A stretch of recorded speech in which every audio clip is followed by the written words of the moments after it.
Chemo is crazy. It's crazy because it does exactly that. It's taking your body to the ultimate limits of its tolerance for chemicals. And while I understand the toxicity level that is involved in chemotherapy, I made a very mindful choice not to focus on that. And so I took it to, I'm going to partner with these massive drugs, and their job is to essentially cleanse me completely of cancer cells. My job is to let them. That's the partnership. It's that simple. In the pre-chemo fears and anxiety stage, while I was working with getting to that place of accepting them into my body and knowing I wanted to actually welcome them as the ultimate cleansing agents, I did decide that what I really needed with partners, you want to be friendly, you want to be on good terms. And so it's not that I went away and studied these drugs, but I learned to say their names in full. So paclitaxel and carboplatin. It became important that I could say their medical names. And then it became important to me that if I'm going to make friends with this whole process, and in particular with these drugs that I would choose not to see in their toxic state, that I was going to give them my own names. So that's what I did. So paclitaxel became Paco, and carboplatin became Plato, P&P. And so in my journal one day I wrote, this is my journey with P&P, Paco and Plato. And every week in my daytimer, when I would write down my appointment, I didn't write down chemotherapy. I would write down date with P, because every week I got Paco, the paclitaxel, and then every 3 weeks I would have a date with P&P, with Paco and Plato. And it seems a little thing, but I actually think it was a huge thing. It was a huge thing in terms of reframing the P for poison to P for partner. And then 2 more P's for Paco and Plato.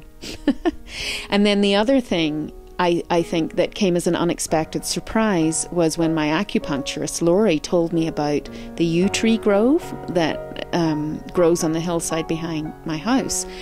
And although I didn't research these drugs in any depth, I knew that paclitaxel comes from the yew tree. So I did look up symbology of the yew tree, particularly Celtic symbology, and I did feel the need to go and visit the yew tree grove. And in fact, I have gone quite frequently during the last 18 weeks, and we've gone together, and we both take our gloves off in the height of winter and we touch the cold tree, and the yew tree has beautiful, beautiful bark, and we touch and we say thank you.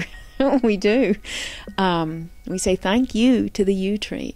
And that has helped make it friendly, because these big drugs come from Mother Nature, and everything about Mother Nature seeks to get back into health and balance.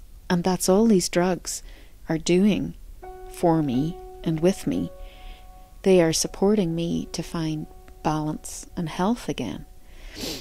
So yay for Paco and Plato, I say. I'd kind of like to show you too that my life coach Marnie made me 2 paperweights with Paco and Plato on them. One, looks like a little Spanish dude for Paco, and then Plato, he looks like the big philosopher. And I actually like the symbology of both of them, because all the inner depth and the wisdom that I have been finding inside, that you and I have been exploring, that I've read on books and totally ingested and soaked in. I think Plato would be proud of the philosophical approach that I and we have taken to this whole journey. And then Paco just helps to remind me to keep it lighter. I think definitely one of my healing mechanisms and one of my support mechanisms, and you've been brilliant at this, is our humor. I have found humor. I've never let it go.